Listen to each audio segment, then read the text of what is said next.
di salah satu karangan kitab Habibana Habib Zain bin Ibrahim bin Shumail Ba'ala bin Husaini, salah satu karangan beliau yang bernama kitab Manhajus Sawi yang sering didengar.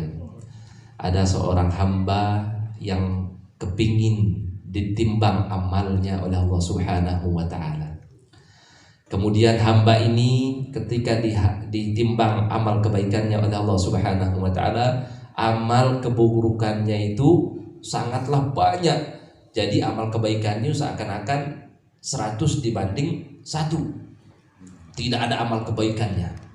Ya. Amal kejelekannya itu sangat banyak sehingga amal kebaikannya pun tidak ada. Kemudian malaikat Jibril memerintahkan kepada Allah memerintahkan kepada malaikat Jibril, Jibril antar dia ke neraka. Masuk jalan menuju ke neraka. Begitu jalan menuju ke neraka, di tengah perjalanan apa yang terjadi? Malaikat Jibril dipanggil. Kalau bahasa Jawa diceluk ya. Nah, tahu-tahu gini saya pernah mondok di Al-Falah Peloso di Kediri. Saya 4 tahun di situ. Ya, kemudian dipanggil malaikat Jibril, tanyakan kepada hamba tadi, apakah semasa hidupnya dia pernah tidak mendatangi majelis ilmu? Begitu ditanyakan oleh malaikat Jibril, apa jawabannya? Aku tidak pernah mendatangi majelis ilmu walau sekali, wahai Jibril. Kalau begitu, silakan lanjutkan perjalanan menuju ke neraka. Berjalan menuju ke neraka, Jibril melapor kepada Allah. Ya Allah, sesungguhnya Engkau Maha tahu apa isi dalam hati hamba-Mu. Apa kata Allah? Sudah Jibril, jangan banyak tanya, tanyakan kembali. Apakah dia tadi tidak pernah mendatangi majelis ilmu? Apakah dia cinta enggak sama orang-orang yang berilmu? Ketika ditanya seperti itu, kalau dia memang cinta kepada majelis ilmu atau dia cinta kepada orang-orang yang berilmu, aku akan maafkan dia, akan aku beri syafaat dan aku masukkan ke dalam surga. Tapi apa jawabannya orang tersebut? Begitu dia sudah mendekati neraka, Hai Jibril, aku tidak suka dengan orang-orang berilmu. Sudah tidak pernah mendatangi majelis ilmu, amal kebaikannya tidak ada, benci lagi, tidak suka lagi kepada orang-orang berilmu. Melapor lagi malaikat Jibril, ya Allah, dia tidak cinta kepada orang yang berilmu. Kalau begitu wahai Jibril, tanyakan kembali. Ini orang sudah ada di neraka. Kalau dia memang ada jawabannya yang pas, Allah pasti akan mengangkatnya dari neraka, kemudian akan memasukkannya ke dalam surga. Tanyakan wahai Jibril, apakah hamba si fulan tadi pernah duduk enggak bersama orang-orang berilmu? Apa jawabannya? Walau sekali saya tidak pernah duduk bersama orang-orang yang berilmu.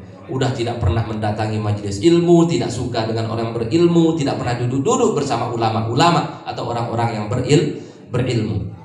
Yang lapor Jibril.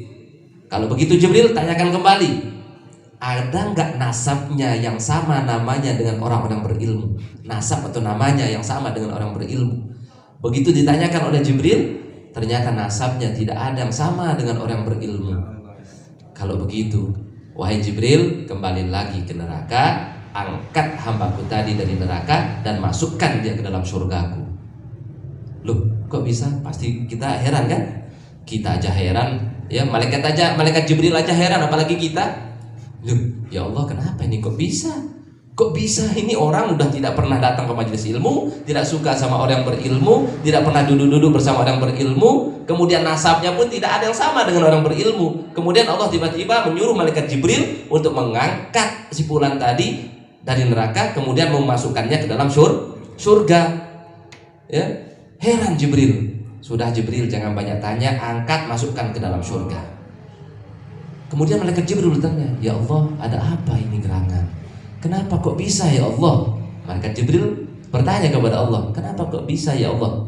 Wahai Jibril, meskipun dia tidak pernah mendatangi majelis ilmu, dia tidak suka dengan orang yang berilmu, dia tidak pernah duduk dengan orang yang berilmu, nasabnya pun tidak ada yang sama dengan orang yang berilmu, kata Allah Subhanahu wa ta'ala, kenapa aku masukkan dia ke dalam surgaku? Karena ini si fulan punya sahabatnya ini cinta kepada orang-orang berilmu. karena dia berkumpul dengan sahabat yang cinta kepada yang berilmu, maka sebab itu aku ampuni dia, aku masukkan dia ke dalam surgaku. Subhanallah. Maka jangan khawatir, kita di sini banyak guru-guru kita. Saya paling senang duduk-duduk bermajlis seperti ini, apalagi di Lombok, bapak-bapak, ibu, bapak-bapak, ada ibu-ibu nggak ada. Kebiasaan di Mekah bapak-bapak, ibu-ibu. Alhamdulillah para jamaah sekalian, kita jangan nanya, ya nanya ini saya maksiatnya udah banyak. Sekarang kan lagi ngetren tuh, ya sholat terus maksiat jalan, STMJ. Ya, sholat terus maksiat jalan, sholatnya rajin tapi maksiatnya juga rajin, ya. Tapi jangan pernah putus asa, rahmat Allah itu sangat sungguh luas. Contohnya tadi, ya, apalagi kita sering duduk bersama ulama, hadir di majelis ilmu, insya Allah kita termasuk orang-orang nanti yang dipilih dikumpulkan oleh Allah ke dalam surganya bersama orang-orang yang berilmu, bersama para siddiqin, para anbiya dan orang-orang soleh. Amin ya rabbal alamin.